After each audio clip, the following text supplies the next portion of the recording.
French poet Charles Baudelaire once said, "A sweetheart is a bottle of wine, a wife is a wine bottle. But sometimes you just want to slam your wife against a wall and set her on fire." I'm kidding. But today I'll be doing an experiment that does just that. I mean, a bottle, not your wife. Sometimes I wind up with a wine bottle but nothing to uncork it with. Instead of stabbing the cork with something and ripping my hand open trying to pull it out, I thought this might be worth a try.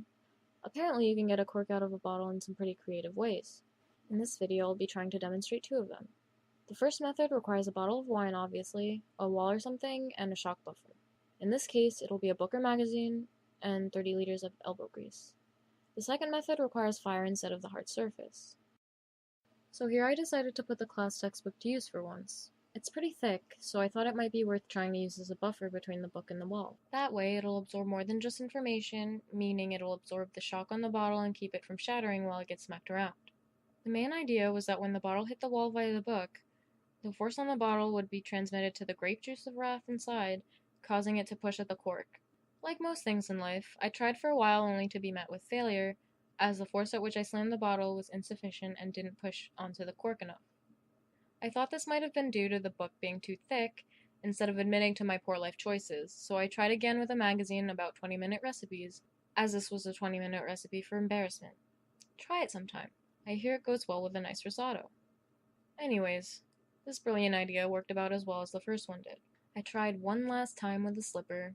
Look, it's hard to take no for an answer.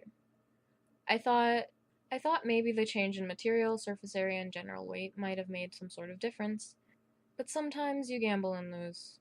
The truth of the matter is that my arms are made out of marshmallows, and it would take years of rigorous training in the Himalayas before I could get this to work. So, if you have arms that have more strength than a plate of jello, by all means, try this out and let me know how it goes. I just couldn't generate enough force behind each blow to get anything done. Also, the cork was plastic. Those tend to stick to the walls of the bottle much more than an actual cork does. Their surfaces create a tighter seal because they're a lot smoother.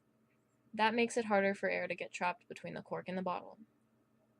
But, if you try this, don't be an idiot like me. Wear gloves.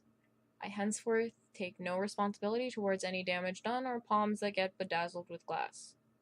Well, alright, so that didn't work out like I had hoped and dreamed. I had to cope with my heartbreak with some cathartic pyromania. So, check it out. I'm trying to use heat transfer to open the wine bottle here. There isn't really much to it. The flame heats up the neck of the bottle, then heats up the air inside of the bottle via convection. Then the air starts expanding because that's just what things do when they get hot. Basically, since the molecules in the heated bottle have a higher average kinetic energy than the molecules of the air inside the bottle, that energy is going to want to reach equilibrium. To do this, some of the extra energy from the bottle is going to wind up getting transferred into the air until they're about the same temperature.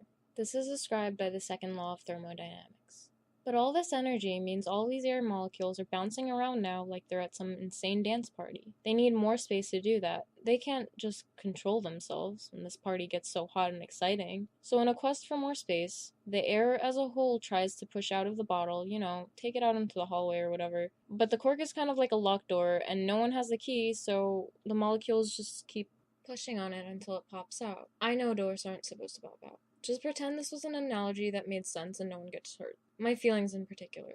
Check it out! I want to point out, though, that even though this experiment technically worked out okay, the cork slid out rather than shot out like they normally do in these kinds of experiments. This is probably because I used a really tiny flame instead of like a blowtorch or something, so the air expanded relatively quickly, but not as much as if I had used a stronger flame. If I had, the cork would have shot out with a loud pop and a tremendous speed. So if you try this, don't be an idiot like me and keep your face so close to the bottleneck. And furthermore, don't be an idiot like me and give yourself a second-degree burn because you got so excited that the experiment actually worked, you forgot the bottle was hot and grabbed it by the neck. Don't do that. It's not a fun time. I didn't expect to need the, contents of the bottle so immediately. There was also something else I didn't expect.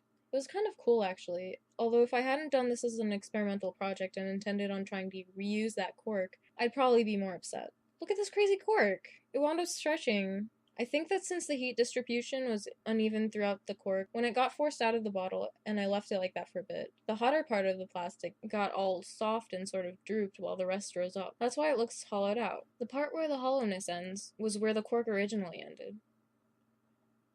And this concludes the project/video. Thanks for watching, hope you enjoyed. If you like this, don't forget to like and subscribe and give me an A+ for more content.